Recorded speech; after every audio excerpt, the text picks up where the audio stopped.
It was a cool autumn evening in Kyoto. The streets were quiet, and dry leaves rustled under my feet. I was walking home after a long shift at the restaurant. As I turned down a narrow alley, a flicker of white caught my eye. A woman stood at the far end, her back to me. Her kimono was spotless, almost glowing in the dim light. It struck me as strange. This wasn't festival season. "Excuse me, are you lost?" I called out. She turned, and my blood ran cold. Where her face should have been was just a white skull grinning at me. I blinked, thinking I was imagining it. But when I looked again, she was gone. I rushed home, telling myself it was just exhaustion. But that night, I couldn't shake the image of her skeletal face. The next day at work, I mentioned the incident to my coworker, Akiko. Her eyes widened. "Hone-Onna, the bone woman. You're lucky to be alive," she whispered. I laughed it off, but unease settled in. That night, I took a different route home, only to find her again, standing at the end of another alley. This time, she waved me over with a bony finger. I ran. For weeks, I saw her everywhere, in mirrors, in shadows, always just out of sight. I stopped sleeping, stopped eating, my skin grew pale, my hair thin. Coworkers whispered behind my back. Customers avoided my table. One night, she appeared in my tiny apartment. I backed into a corner as she glided toward me, her kimono rustling like dry leaves. "Why are you following me?" Her jaw clicked open. "Because you are already dead." I looked down at my hands. They were nothing but bone. I don't know how long it's been. Time means nothing when you're dead. I wander the streets of Kyoto, a forgotten ghost. At first I tried to resist the hunger, but the longing for life and warmth takes over. It's all I can think about. The first time was an accident. A drunk businessman stumbling home in the early hours saw me, or rather what he thought was me. A beautiful woman in distress. When he touched my hand, his eyes widened in horror, but by then, it was too late. I felt the life drain from him, flowing into me. For a brief, glorious moment, I felt alive again. My skin flushed with color, my hair shone, but it faded quickly, leaving me hollow once more. I told myself it would be the last time. A lie, of course. Now I walk through the busy areas, Roppongi, Shibuya, anywhere people gather.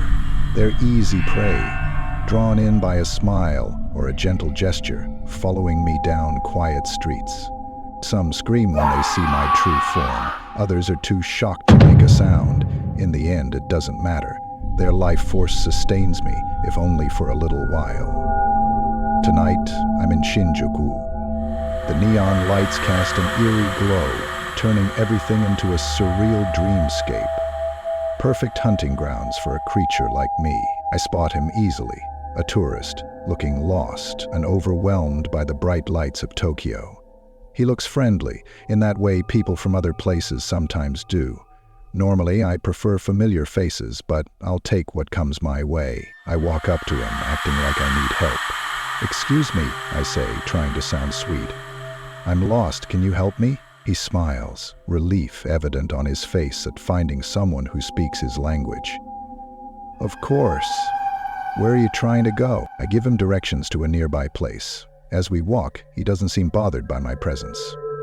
At the place, I suggest we grab a drink to thank him. One drink becomes two, then three. He starts to look a little tired, laughing louder than before. When I suggest we find a quieter spot, he happily agrees. In the elevator, I let my appearance change just a little. My skin looks a bit paler, and my eyes seem darker. He blinks, looking puzzled. "Are you feeling okay?" he asks. I smile, showing just a hint of bone. Never better. The moment the door closes behind us, I stop pretending. He looks shocked, but the thick walls mean no one can hear what happens. As I drain his life force, I sense a strange feeling. Maybe sadness, but I push it away. This is what I've become. It's something I have to do now. Later, as I walk the quiet streets, I catch sight of myself in a car's window. For a moment, I see the woman I used to be. Young, vibrant, full of life and dreams. Then I remember what I've really become. Hone-Onna, a bone woman, a monster. I wonder sometimes if there's a way to break this curse, to find peace. But then the hunger rises again, and all thoughts of redemption vanish. I keep wandering, a shadow of what I once was, caught between life and death. A warning shared by mothers. Beware the woman in the white kimono, for she brings only death. As dawn breaks over the city, I retreat to the shadows. Another night, another victim. The cycle continues, unbroken, and somewhere in the back of my mind, a small voice whispers, "What have you become?" But I have no answer. Only the silence of bones and the endless hunger of the undead. As dawn breaks, the Hone-Onna's curse lingers, leaving the question, could you survive an encounter with her, or would you fall prey to her deadly touch? Share your thoughts in the comments, and don't forget to like, subscribe, and hit the bell icon for more chilling tales from the world of horror.